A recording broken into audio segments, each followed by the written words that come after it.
तपस्या करता है, परमात्मा में श्रद्धा रखता है, उसमें कोई पाप नहीं होता, और भिक्षावृत्ति से जो कुछ भी मिलता है वो भी भोग के लिए नहीं, बल्कि शरीर की रक्षा के लिए।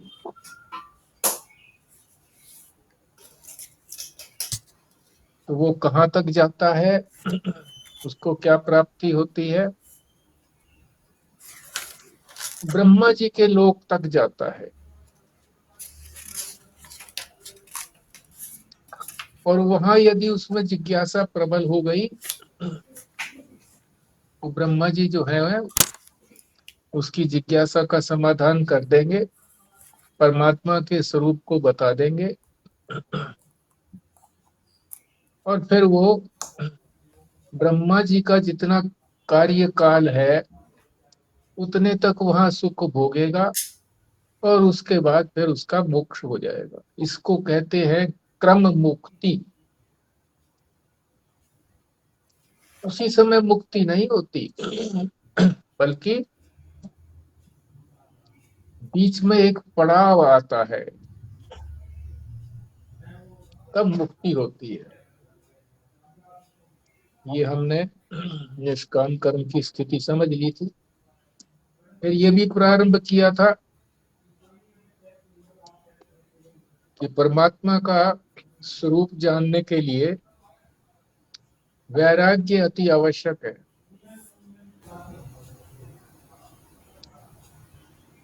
पूर्ण वैराग्य हो, विवेक पूर्ण वैराग्य, न इस लोक की कोई के भोग में कोई वृत्ति हो, और न ही दूसरे लोक के भोग की कोई इच्छा हो। विवेक पूर्वक, क्योंकि उसने जान लिया है कि जितने भी भोग हैं, चाहे इस संसार के चाहे दूसरे संसार के, स्वर्ग आदि के, वो क्षीण होते हैं समय पा करके, और फिर वापस पृथ्वी लोक पर आना पड़ता है। तो उसके लिए 12वां मंत्र है, बड़ा प्रसिद्ध मंत्र है, परीक्ष लोकान करम चितान ब्राह्मणो निर्वेदम आयात न अस्ति अकृतः कृतेन तत् विज्ञानार्थम स गुरुमेवाभिगच्छेत् समित पाणि श्रोत्रियम ब्रह्मनिष्ठम। सबसे महत्वपूर्ण बात क्या कही है कि परीक्षा करो, विचार करो। विचार से निर्णय होगा।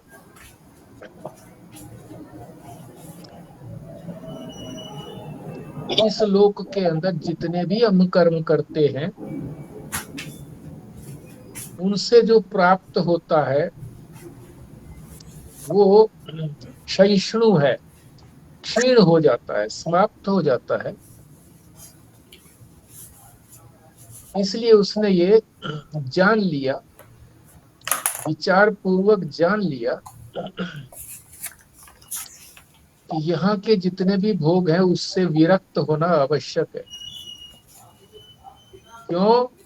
क्योंकि जो भी कर्म से प्राप्त होगी चीज वो क्षयिष्णु होगी ही, क्षय हो ही जाएगा उसका।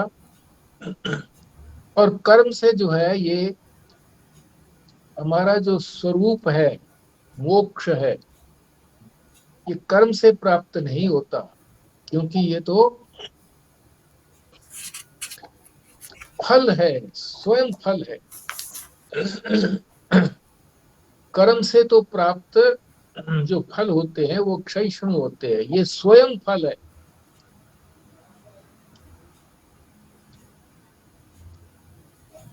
मोक्ष हमारा स्वरूप है, इसके लिए कोई कर्म की आवश्यकता नहीं है, केवल इसको जानना है।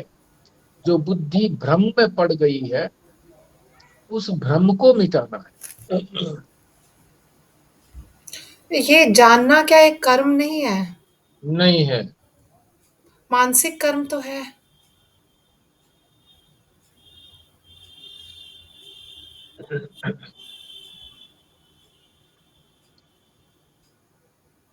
ज्ञानेंद्रियों से जो चीज होती है, ज्ञान होता है, वो कोई कर्म नहीं होता। आंख किसी वस्तु को देखती है तो कोई परिवर्तन थोड़ा ही करती है। जो वस्तु जैसी है उसको वैसा दिखला देती है। कान इसी तरह से जो कुछ आवाज आती है, मधुर लगती है तो मधुर बता देता है, कठोर लगती है तो कठोर बता देता है। सारी ज्ञानेंद्रियों का यही स्वभाव है कि जैसी वस्तु है वैसा ही प्रकट कर देती हैं ज्ञानेंद्रियां। कर्म जो है वो तो वस्तु को फल में परिवर्तित करता है। या तो वो उसके लिए जाना पड़ेगा वहां तक प्राप्त करने के लिए, या उसको यहाँ लाना पड़ेगा।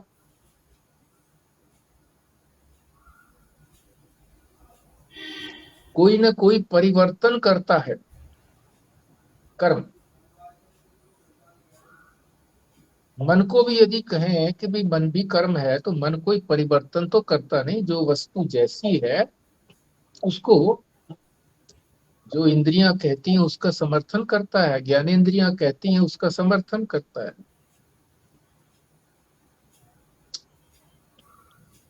तो मन से जो भी कुछ होता है वो परिवर्तन नहीं करता, क्योंकि ये जो तत्व है ये करने से नहीं मिलेगा। जब तक हमारी करने में आस्था है कि करके हम कुछ प्राप्त करेंगे, तब तक हमारे अंदर ज्ञान की योग्यता नहीं आई है। तो फिर क्या करना चाहिए? वैराग्य तो करना ही चाहिए, क्योंकि जब हमने परीक्षा करके जान लिया है कि यहाँ के जो भी भोग हैं वो क्षयिष्णु है, और ये जो हमारा लक्ष्य है मोक्ष, ये तो स्वतः सिद्ध है।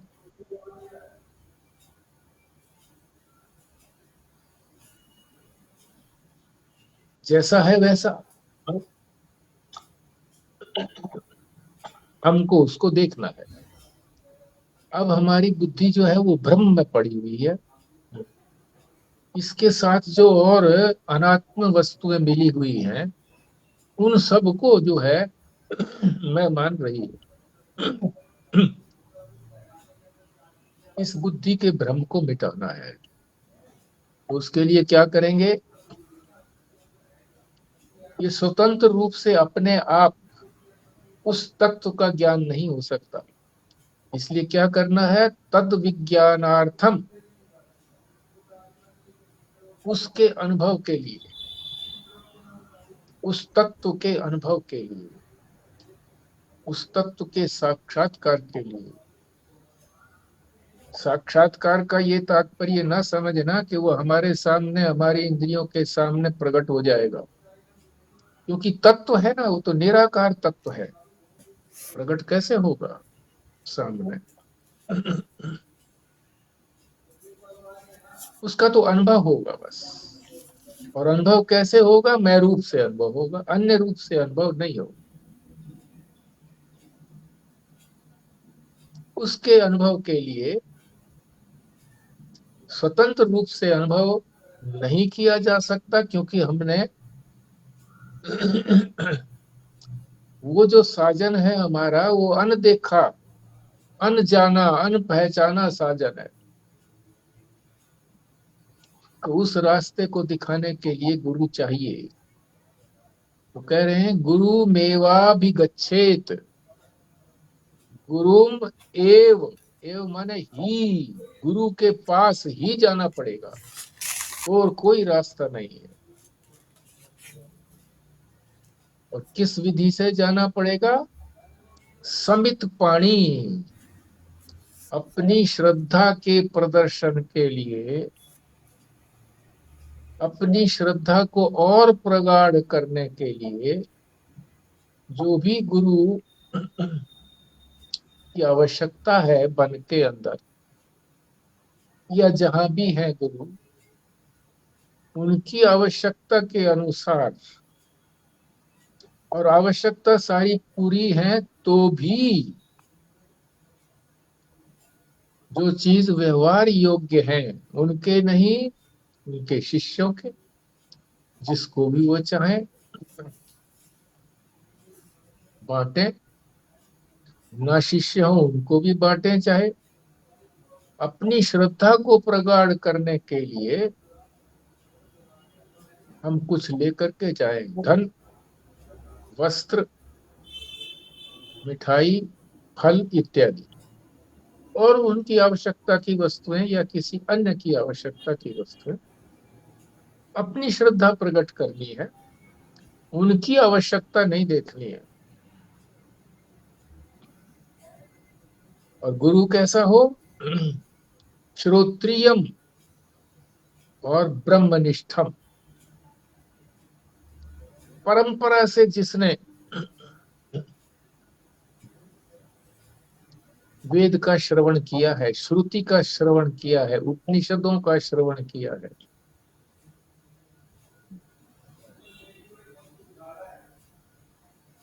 बल्कि संप्रदाय परंपरा, परंपरा तो है ही है, हमारी जो है परंपरा वो विष्णु से प्रारंभ होती है। इतनी लंबी परंपरा किसी भी अन्य धर्म की नहीं है। केवल परंपरा ही नहीं, संप्रदाय सम्यक रूप से प्रदान किया गया है ज्ञान। जो ज्ञान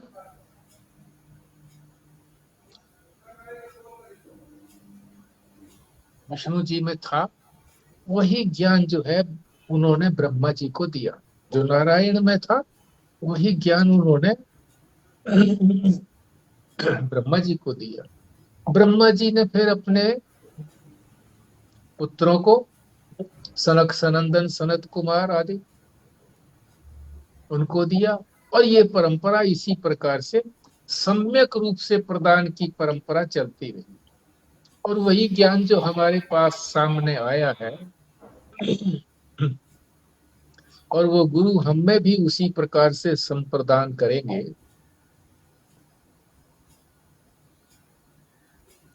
जो कुछ उन्होंने श्रवण किया है, केवल कानों से ही श्रवण नहीं किया है, उसको धारण भी किया है। और ब्रह्मनिष्ठम, ब्रह्म का अनुभव किया है, यानी ब्रह्म ही हो गए हैं। अनुभव नहीं करते हैं, ब्रह्म का अनुभव नहीं होता, तो अगर अनुभव होगा तो दो हो गए ना, एक ब्रह्म का अनुभव करने वाला और एक जिसका अनुभव हो रहा है। नहीं, ब्रह्म स्वरूप हो जाता है, अपने स्वरूप का ही, मैं का ही जिन्होंने अनुभव कर लिया है, ऐसा गुरु होना चाहिए। ये 12वां जो मंत्र है, ये हमने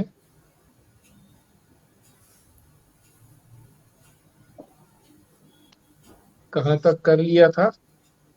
144 पृष्ठ के अंत तक।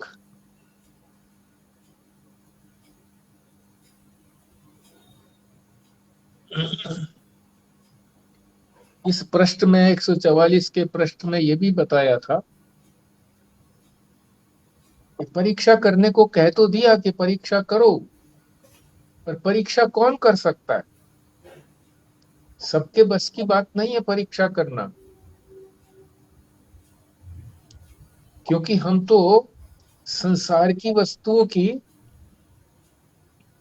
परीक्षा न करने की बजाय उनके भोग में, उनके संग्रह करने में ही लगे हुए हैं। इसलिए कैसा होना चाहिए अधिकारी जो परीक्षा करे? किसी भी वस्तु में उसका राग नहीं होना चाहिए, न पैसे का लोभ होना चाहिए, न संतान के प्रति मोह होना चाहिए, किसी के प्रति भी राग और द्वेष उसमें नहीं होना चाहिए।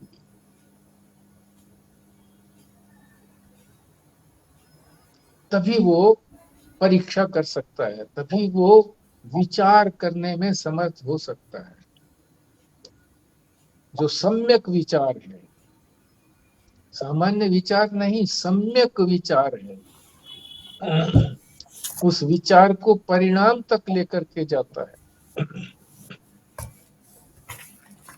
और उस विचार से उसने निर्णय किया कि जो भी कुछ प्राप्त होता है वो क्षयिष्णु है, क्षरण हो जाएगा उसका, और यदि वो भोग मिला भी थोड़े समय के लिए या दीर्घ काल के लिए मिला भी भोग, तो वो मिलेगा किसको? जो भोग के यंत्र हैं वो भोगेंगे। स्थूल देह को भोग मिलेगा या सूक्ष्म देह को भोग मिलेगा? मुख्य रूप से सूक्ष्म देह को, इंद्रियों को, मन बुद्धि आदि को भोग मिलेगा। शरीर को भी कुछ अंश मिलेगा। सर्दी गर्मी का जो भोग है, सर्दी से बचने का, गर्मी से बचने का जो उपाय है, ये जो हमें शरीर में जैसे कहीं दर्द होता है, तकलीफ होती है, चाहे बुखार आता है या कुछ और होता है, तो वो स्थूल देह को होता है या सूक्ष्म देह को होता है? सूक्ष्म को। दुख सुख जो है वो सूक्ष्म देह में है, काम क्रोध आदि सूक्ष्म देह में है। कहीं पे चोट लग जाती है, जैसे हमें दिखता है हाथ पैर में चोट लग गई कहीं पर। हाँ, उसमें दर्द जो है, वो दुख जो हुआ, दर्द जो हुआ, वो तो सूक्ष्म शरीर को होगा। चाहे वो स्थूल शरीर में भी, स्थूल शरीर भी सूक्ष्म शरीर से अलग नहीं किया जा सकता, इसीलिए इनको अलग अलग बांटना भी कठिन है, डिमार्केशन करना। क्योंकि कोई भी अनुभव होगा वो मन से ही होगा, मन से अतिरिक्त अनुभव नहीं होगा, इंद्रियां या मन से होगा। सर्दी गर्मी का भी अनुभव तो मन से ही होता है, मगर फिर भी क्योंकि उसमें शरीर का सम्मिलित होना आवश्यक है, इसलिए उसको शरीर का बता दिया। तो भोग मिलेगा तो वो स्थूल या सूक्ष्म शरीर को मिलेगा।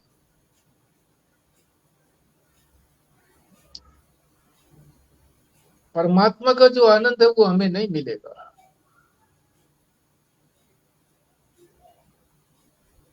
तो ये सारी बातें जो कब पता लगेंगी? जब हम पहले विचार करेंगे, परीक्षा करेंगे लोकों की, इस लोक की भी और स्वर्ग लोक। यहां तक हम कल कर चुके थे। आगे चलते हैं।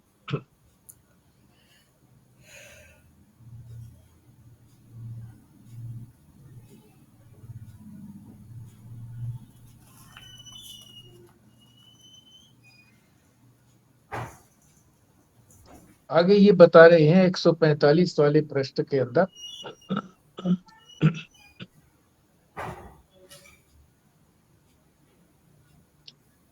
कि जिसकी जो चाहत है, जो इच्छा है, उसके लिए वैसा ही उपाय चाहिए।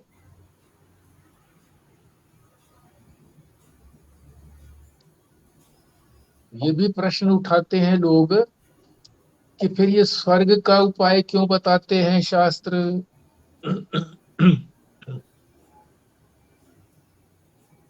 कि इंद्र याग करोगे तो स्वर्ग जाना जाए चले जाएंगे, स्वर्ग का सुख भोगेंगे। वैकुंठ में जाकर के भगवान के निकट बैठना है तो नारायण की भक्ति बता देंगे, शास्त्र बता देता है, गुरु भी उसके अनुसार बता देता है। क्यों? उनकी ऐसी चाहत है। और जिसकी ऐसी चाहत है कि मैं मोक्ष ही प्राप्त करना है, उसके अतिरिक्त मेरी कोई इच्छा है ही नहीं, तो उसके लिए तो फिर उसको तो ज्ञान देंगे, क्योंकि ज्ञान के बिना मुक्ति नहीं होती है।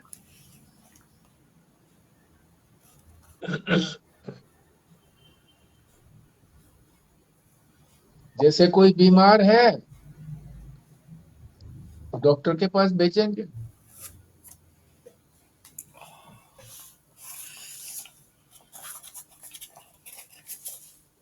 भूखा है, अन्न की व्यवस्था करेंगे। मकान बनाना है तो इंजीनियर के पास भेजेंगे।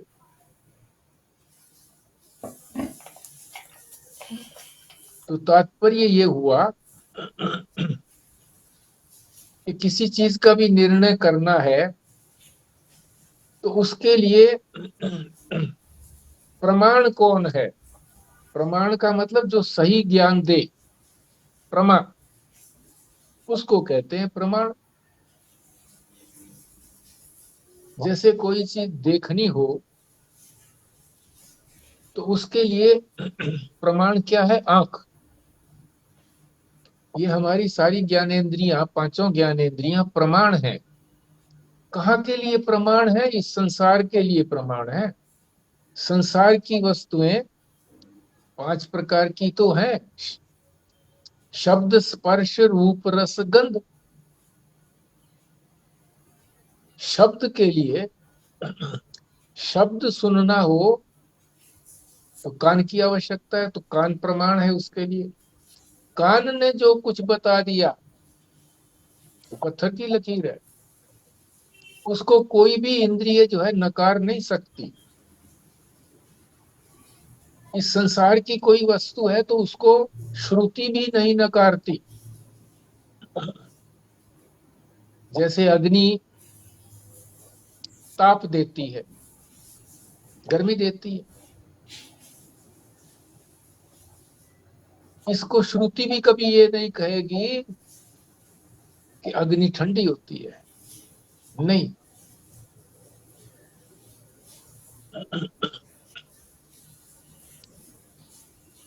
तो प्रमाण ही किसी वस्तु का निर्णय करता है कि जो वस्तु हमको चाहिए उसके लिए प्रमाण क्या है। तो हमारी ये सारी पांचों ज्ञानेंद्रियां,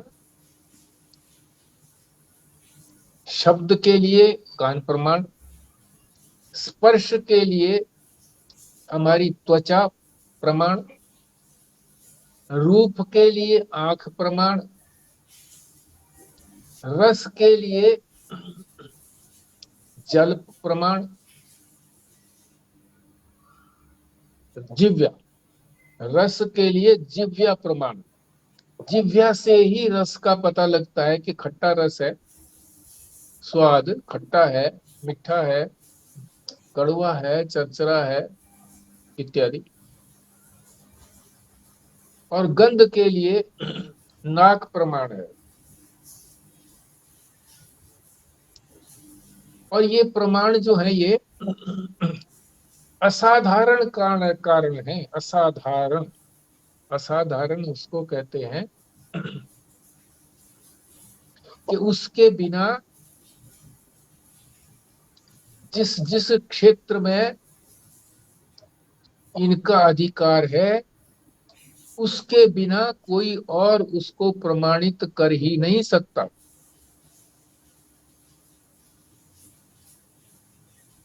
तो कर्ण जो है, कर्ण माने यंत्र।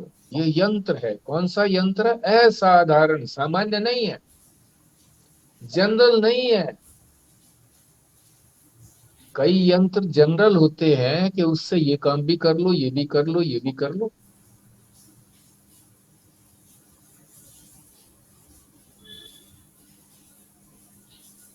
सबके लिए काम आते हैं। जैसे मन है,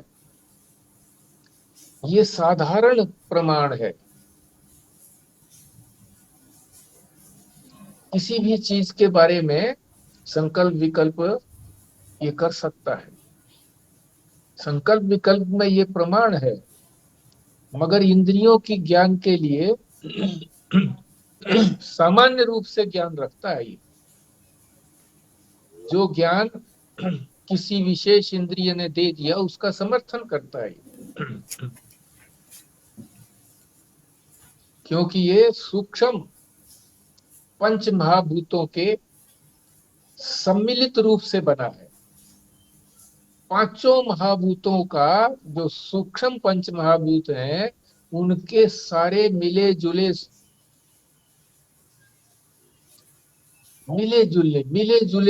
अंश से मन बना है। और हमारी जो ये इंद्रियां हैं ये एक एक जो सूक्ष्म महाभूत है उससे बनी है, तो इसलिए ये उसी उसी का ही ज्ञान करती है। तो ये आपने एक समझ लिया, साधारण करण और असाधारण करण। तो इस प्रमाण को विशेष रूप से समझने की आवश्यकता है, क्योंकि अभी तो हम इस संसार के पदार्थों के प्रमाण की बात कर रहे हैं। फिर जब परमात्मा के विषय में कौन प्रमाण है इसको जानेंगे, तो जितनी श्रद्धा हम इसके लिए रखते हैं संसारी वस्तुओं के प्रमाण के लिए कि आंख ने जो दिखा दिया वो प्रमाण है। कोई कुछ कहे जाए, वो कहे जाए नहीं ऐसा नहीं है, ऐसा नहीं देखा, तुमने गलत देखा, लाल रंग नहीं था, तुमने तो गलत देखा उसको, नीला था, वो कहेगा नहीं, मानेगा ही नहीं। क्यों? उसके लिए तो वही प्रमाण है, आंख। और आंख मेरी यदि स्वस्थ है तो पक्का प्रमाण हो गया। तो सारे संसार में पांच ही तो विषय हैं, शब्द स्पर्श रूप रस गंध। और उसके लिए हमारे पास जो यंत्र हैं जानने के लिए वो भी पांच ही है। आंख कान नाक जिह्वा चर्म, और पांच हो गए। आंख कान नाक जिह्वा और चर्म, पांचों के पांचों ये ज्ञान करने वाले यंत्र हैं, कर्ण हैं।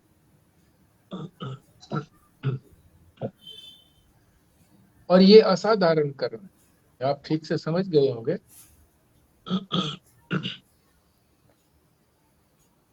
इसमें श्रुति भी कभी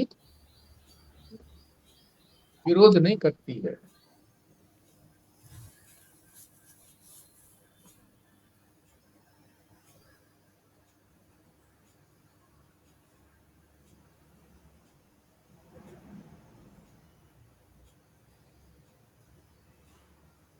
डॉक्टर भी जो हमारी आंख से दिखता है उसको नकार नहीं सकता, क्योंकि हम डॉक्टर के पास जाते हैं, कंसल्टेशन की फीस दिया 500 या 1000, वो कहता है जी बताओ क्या कंप्लेंट है। मरीज कहता है जी मैं बताऊंगा कंप्लेंट, 1000 रुपये तो आपको दे रखे हैं, आप बताओ क्या है। तो कोई मदद नहीं कर सकता वो, हम बताएंगे अपनी क्या शिकायत है। इसीलिए सबसे पहले जाते ही डॉक्टर यही पूछता है, हाँ जी बोलिए क्या बात है। उसकी बातों से ही निर्णय करता है, फिर जो कुछ उसने जांच करनी होती है जांच करता भी है, फिजिकल जांच। और फिर कोई टेस्ट लिखने होते हैं तो टेस्ट लिखता है। और उसके बाद फिर जो परिणाम होता है उसके बारे में भी मरीज से ही पूछता है, बताइए आराम हुआ या नहीं हुआ। अजी आपने 1000 तो मेरे कंसल्टेशन के ले लिए, 1000 रुपया मैंने जो है वो दवाइयों में खर्च कर दिया, फिर अभी भी मैं ही बताऊं, शुरू से लेकर के आखिर तक मैं ही बताता रहूं। तो कहेगा तुमको ही बताना पड़ेगा।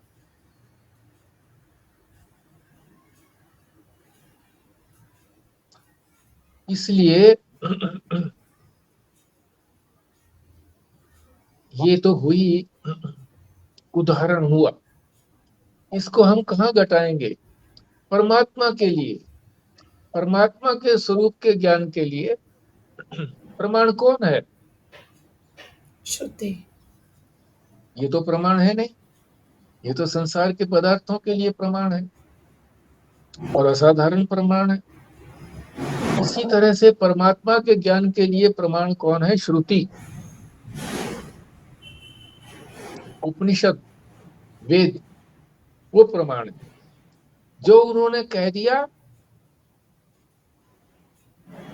वही सत्य है, और उन्होंने कोई शारीरिक रूप से नहीं कहा। श्रुति किसी एक ऋषि का निर्माण नहीं है, स्वयं निर्माण, उन्होंने निर्माण नहीं किया श्रुति का, वेद का, उपनिषद का। उन्होंने तो श्रवण किया और दर्शन किया, तत्व का, ज्ञान का श्रवण किया और दर्शन किया, इन आंखों से नहीं।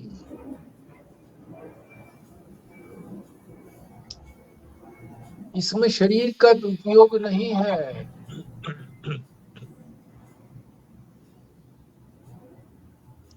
समाधि के अंदर जब इस शरीर से ऊपर उठ गए, तब उनको परमात्मा के स्वरूप का, अपने स्वरूप का ज्ञान हुआ, दर्शन हुए, साक्षात्कार हुआ, अपरोक्ष हुआ। इसीलिए वेद को कहा है कि वेद अपौरुषेय है, किसी पुरुष के द्वारा निर्मित नहीं है।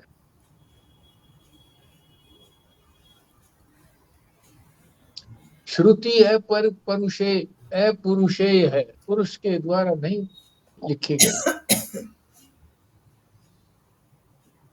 इसी तरह से उपनिषद भी।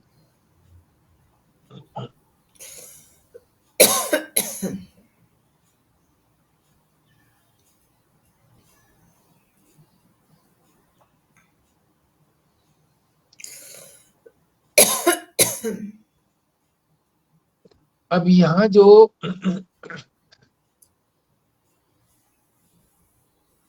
परमात्मा है, यह अपना स्वरूप जो है, इसका जो ज्ञान करना है हमको, अपरोक्ष करना है, साक्षात्कार करना है,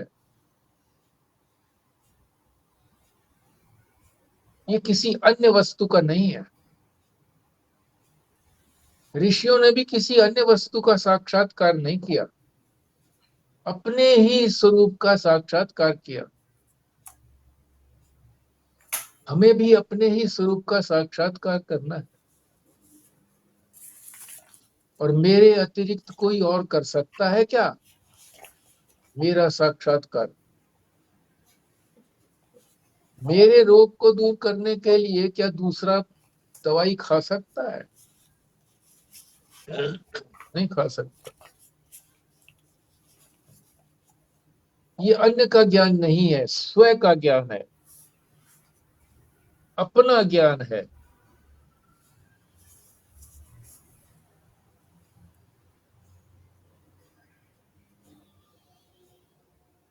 अन्य जो है वो तो साधन बता सकता है कि इसकी प्राप्ति का, इसके अनुभव का, अनुभव स्वरूपता का इस उपाय से ज्ञान हो सकता है। करना अपने आप पड़ेगा, स्वयं करना पड़ेगा। करना का क्या मतलब? जानना पड़ेगा, अपने स्वरूप को जानना पड़ेगा, क्योंकि स्वरूप में, मोक्ष के स्वरूप में कोई परिवर्तन तो करना नहीं है, जैसा है वैसे को ही जानना है। और वो ये नहीं है कि जो हमारा स्वरूप, जब हमारा अंतःकरण शुद्ध हो जाएगा तब वो स्वरूप होगा। अब अशुद्ध होते हुए भी स्वरूप तो वो मोक्ष तो अभी भी शुद्ध ही है, मोक्ष को कुछ नहीं हुआ, स्वरूप को कुछ नहीं हुआ, वो तो असंग है।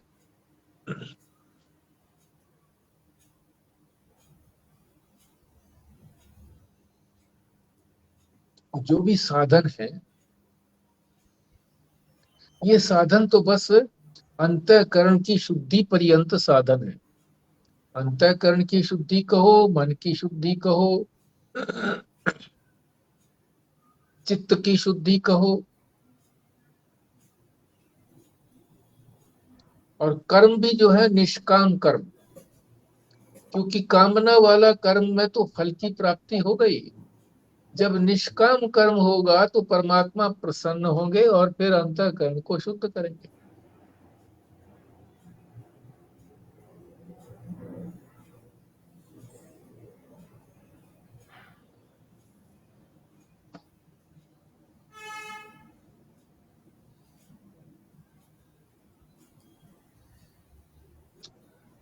नेत्र को शुद्ध करने वाले हैं, ताकि नेत्र ठीक प्रकार से देख सके।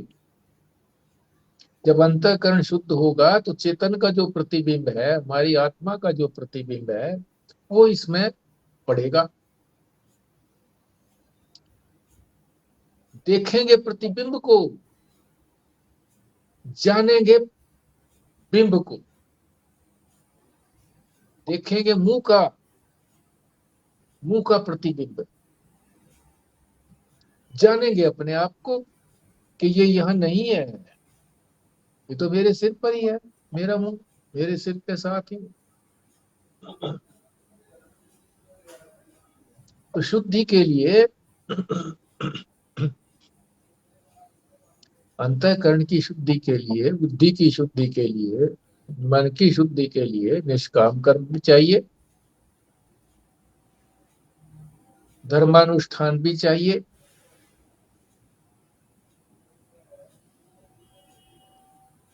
विवेक वैराग्य भी चाहिए, और षट संपत्ति भी चाहिए। षट संपत्ति जो है, शम दम उपरति तितिक्षा श्रद्धा समाधान, ये संस्कार देगी, संस्कृत कर देगी उसको, बुद्धि को, जिस बुद्धि से उसके दर्शन हो सकते हैं।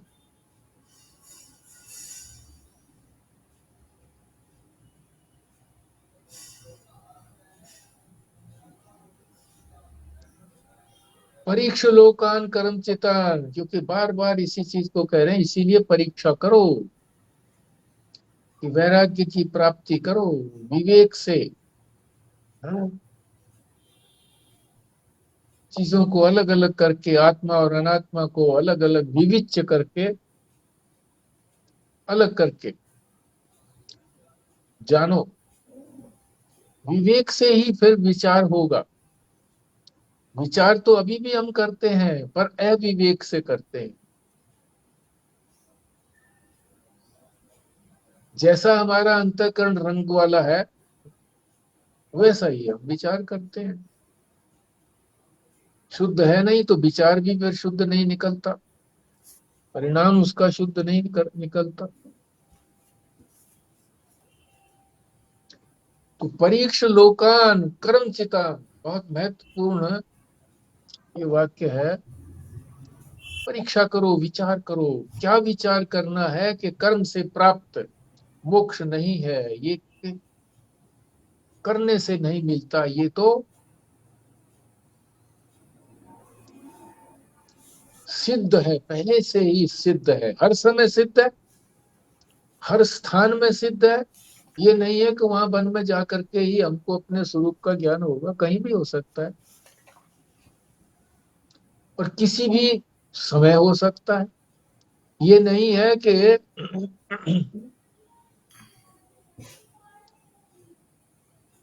भगवान वेद व्यास, वशिष्ठ जी जब सतयुग था, त्रेता था, तब तो ज्ञान हो गया, अब नहीं होगा। और कोई ज्ञान में कमी भी नहीं आती, जो उनका ज्ञान था वही ज्ञान हमको होना है। ये नहीं है कि उनको ज्ञान ज्यादा होगा, हमारे में ज्ञान कम होगा। ज्ञान में कोई कमी ज्यादा नहीं होती है, समान होता है।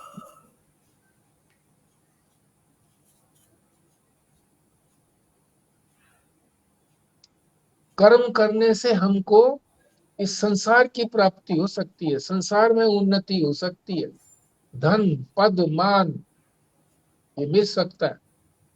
इसके लिए एक शब्द है, कई बार पहले बोला जा चुका है, फिर भी आप स्मृति में फिर डाल रहे हैं आपको। अभ्युदय। अभ्युदय एक शब्द कह दिया अभ्युदय, उसी से पता लग गया कि संसार की जो भी कुछ वस्तुएं हैं, जो भी कुछ पद सम्मान आदि है, वो सब अभ्युदय शब्द के अंदर आ गया कि इससे अभ्युदय तो हो सकता है। संसार की प्राप्ति से अभ्युदय तो संभव है।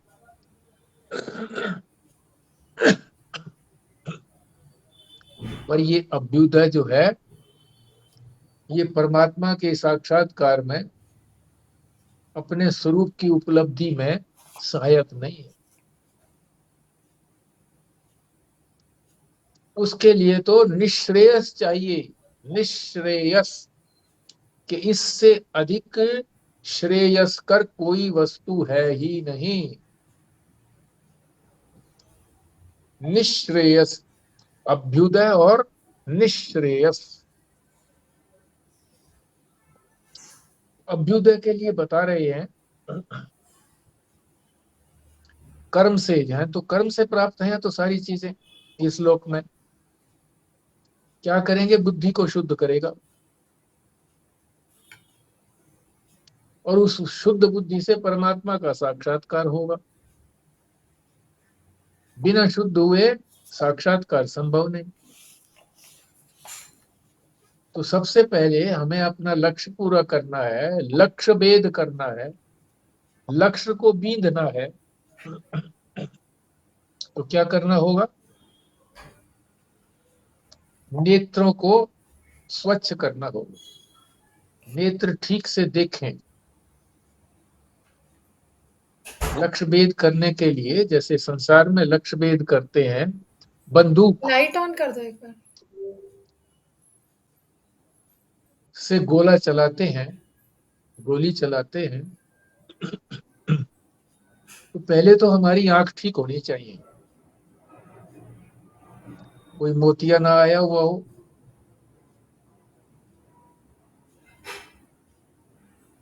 कोई कॉर्निया पे कोई धब्बा ना लगा हुआ कि ठीक से ना देख पाए। आंख स्वच्छ होनी चाहिए, क्योंकि देखना तो उसी ने है ना। फिर जो बंदूक तानते हैं आंख के सामने, तो जो नली है, नली के में से ही तो गोली जाएगी, वो नली साफ होनी चाहिए। नेत्र भी साफ हो, बंदूक की नली भी साफ हो, ताकि उस लक्ष्य पर दृष्टि हमारी निर्बाध रूप से चली जाए। अगर हमारी दृष्टि पूरी तरह से नहीं देखती है, बीच में नली साफ नहीं है, तो ठीक से निशाना नहीं लगेगा। अब हम 148 पृष्ठ पर चले गए हैं। तो ये दोनों साधन हो गए ना, नेत्र भी स्वच्छ, बंदूक की नली भी स्वच्छ। और फिर वो जो लक्ष्य है उसके ऊपर स्थिर रखना पड़ेगा, अपनी आंख को, दृष्टि को स्थिर रखना पड़ेगा। बंदूक भी ना हिले, आंख भी ना हिले, लक्ष्य पर स्थिर। और फिर गोली भी होनी चाहिए, क्योंकि बंदूक तो मारनी नहीं है उसको, मारेंगे तो गोली को ही।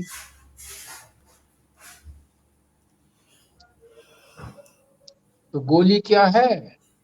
ये तो अंतिम बाण है ना, गोली, वो महावाक्य है हमारा। तत्वमसि कहिए, प्रज्ञान घनम कहिए, हैं? अहम ब्रह्मास्मि कहिए, कोई भी महावाक्य।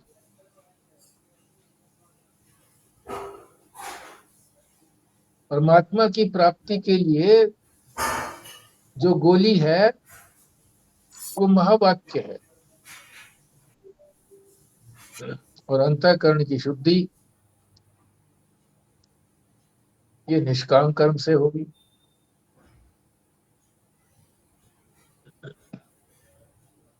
और लक्ष्य की तरफ दृष्टि एक स्थिर रहे, ये उपासना से होगी।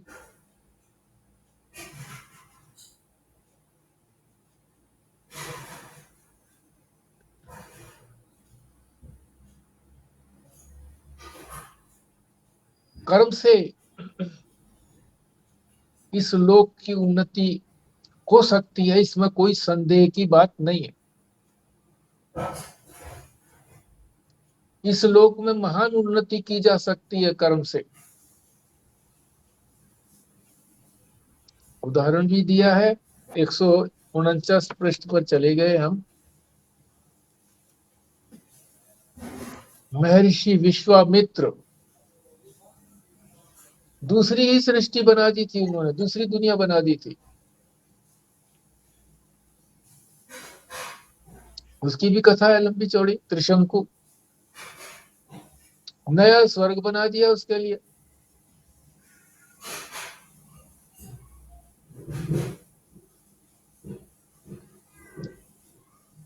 और कोई दूसरे लोक के तो निर्माण करना नहीं है। यहाँ तो क्या है कि वस्तु को समझना है बस, बुद्धि से समझी जाएगी। तो शुद्ध प्रज्ञा चाहिए, ठीक से वो हमने उसको परिमार्जित कर लिया, चाहे हमने समाधि से किया चाहे उपासना से किया, सारी उपयोगी हैं ये। कर्म योग भी उपयोगी है, उपासना भी उपयोगी है, ध्यान भी उपयोगी है, समाधि भी उपयोगी।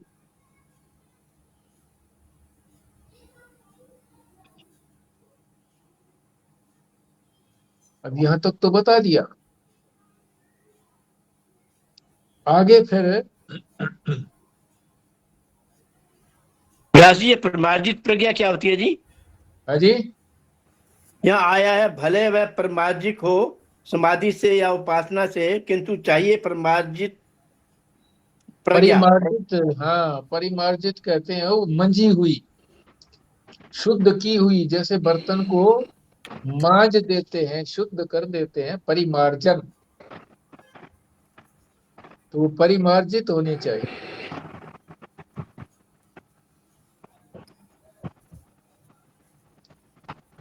सारी उपयोगी हैं, तो इनको काम में लिया जाए।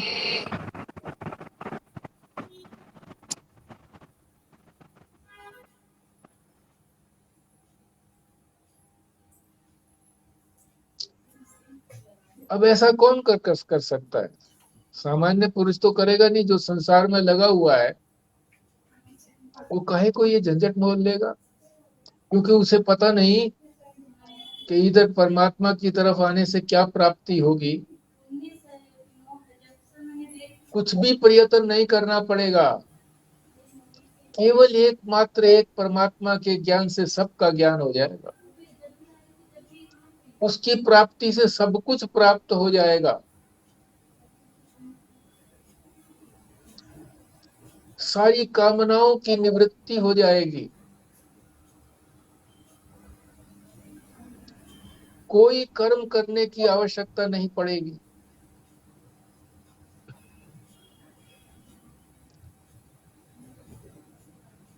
ये उसको पता नहीं है, इसीलिए संसार में चिपटा हुआ है, लिपटा हुआ है। तो फिर क्या कहा, कौन कर सकता है ये? कौन इसका अधिकारी है, उसकी योग्यता क्या होनी चाहिए। अब उस योग्यता को बता रहे हैं कि उसकी योग्यता क्या होनी चाहिए। तो एक शब्द आया है मंत्र के अंदर, ब्राह्मण। ब्राह्मण है। अब ब्राह्मण को काफी देर तक समझाएंगे, बार बार समझाएंगे, कई अर्थ कई प्रकार से समझाएंगे ब्राह्मण कौन होता है। केवल जाति से ही ब्राह्मण नहीं होता, उसने वेदों का भी अध्ययन किया हुआ हो, ये तो बात ठीक है कि वो वेद का अध्ययन तो ब्राह्मण ही कर सकता है, इतनी बात तो ठीक है।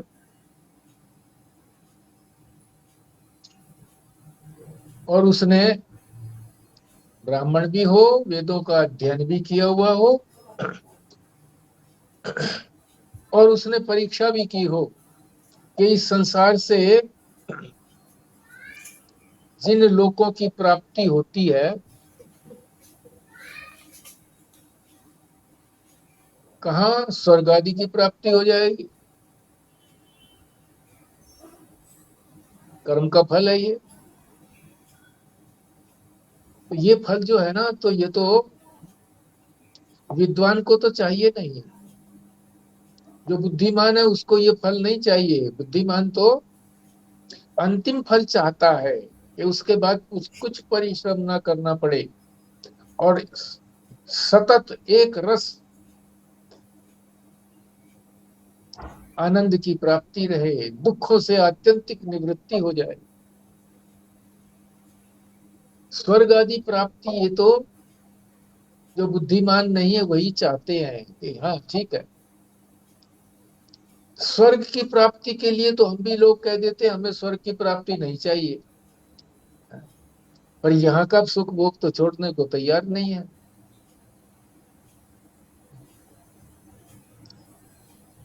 एक बार उड़िया बाबा जी से पूछा किसी ने कि जी वहां जो है ना वो, किसी ने कहा, पूछा नहीं, कहा जी हमें देखो जी वहां की स्वर्ग की सुंदरियां तो चाहिए नहीं भोग के लिए। तो बोले स्वर्ग की सुंदरियां तो नहीं चाहिए, पर तुम्हें यहाँ की गदैया तो चाहिए। ऐसा मारते थे वो तीर कि भाई यहाँ का भोग तो तुम छोड़ नहीं सकते, यहाँ की स्त्रियों का भोग नहीं छोड़ सकते, स्त्रियां पुरुष का भोग नहीं छोड़ सकती, यहाँ का तो छोड़ नहीं सकते, वहां का कह रहे हैं कि हम नहीं, हमें नहीं चाहिए। अरे ये छोड़ नहीं सकते, वहां का चाहिए नहीं तुमको। मुझे जी प्रधानमंत्री नहीं बनना है। अरे नहीं बनना है तो काहे को एमएलए या एमपी एमपी की क्यों क्यों लड़ता है? एमपी का इलेक्शन ही मत लड़। ये प्रधानमंत्री नहीं बनना तो ना, वो तो बनना चाहिए, क्योंकि उससे तो मुझे, क्योंकि मेरी वहां तक पहुंच नहीं है, इसलिए कह सकता हूँ कि वो प्रधानमंत्री तो मैंने बनना नहीं। मंत्री भी नहीं बनता, मंत्री भी बाद में सोचेंगे जब भी हम ये एमपी बन जाएंगे।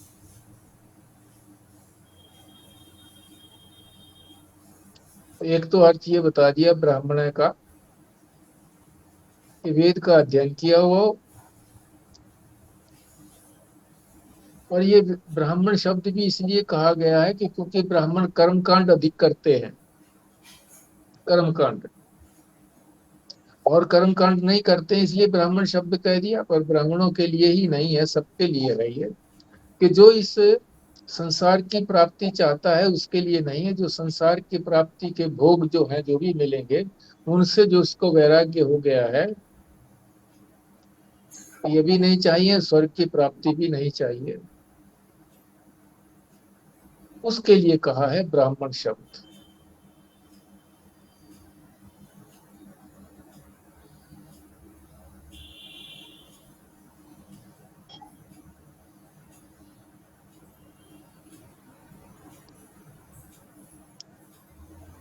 फिर दूसरा इसका अर्थ बताया ब्राह्मण का कि जिसके मन में सत्य की जिज्ञासा है। ये पृष्ठ हम 150 पर पहुंच गए हैं। सत्य की जिज्ञासा है, सत्य को जानना चाहता है।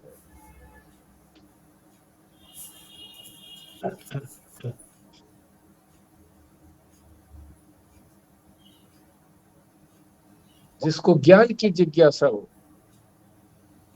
कहा तो ये सबके लिए जा रहा है, जो जो भी सत्य का जिज्ञासु है, ब्राह्मण की बात नहीं, जो भी सत्य का जिज्ञासु है, ज्ञान का जिज्ञासु है। और मुख्य रूप से इसलिए कह दिया गया,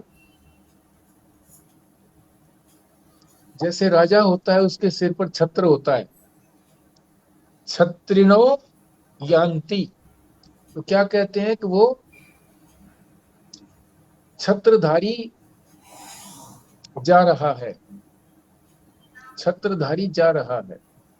अब राजा अकेला तो कभी होता नहीं है, उसके परिकर के बहुत लोग होते हैं, राजा के साथ सैनिक भी होते हैं साथ साथ, और युद्ध में भी जब जाता है तो सारे साथ ही रहते हैं उसके। तो एक नाम लेने से सबका ही नाम हो गया, और मुख्य जो है उसका नाम ले लिया जाता है। राजा को विजय प्राप्त हुई थी, अरे सेनापतियों ने काम किया है, और सेनापतियों ने क्या काम किया है, जो सैनिक है उन्होंने खूब लड़ाई की है, तभी तो विजय प्राप्त हुई। पर कह दिया जाता है कि ठीक है, राजा की विजय हुई, राजा यद्यपि लड़ा भी नहीं। इसीलिए एक का नाम लेकर के सबके लिए ग्रहण कर लेना चाहिए कि ब्राह्मण का अर्थ केवल जाति से ब्राह्मण ही नहीं, सब ही जिनके अंदर ये सद्गुण है वो सब इसके अधिकारी हैं। यहीं पर हम विश्राम लेते हैं 150 पृष्ठ पर। नीचे ब्राह्मण जो है अभी और चल रहा है, इसलिए हम जो नीचे ब्राह्मण शब्द दिया हुआ उससे ऊपर यहाँ पर हम विश्राम ले लेते हैं। 2-6-25।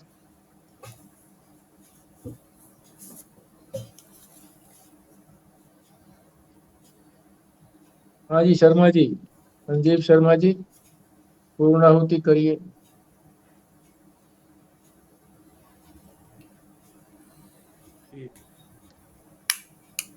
ओम पूर्णमद पूर्णमिदं पूर्णात् पूर्णमुदच्यते पूर्णस्य पूर्णमादाय पूर्णमेवावशिष्यते। ओम शांति शांति शांति। नारायण नारायण नारायण। नारायण नारायण। नारायण।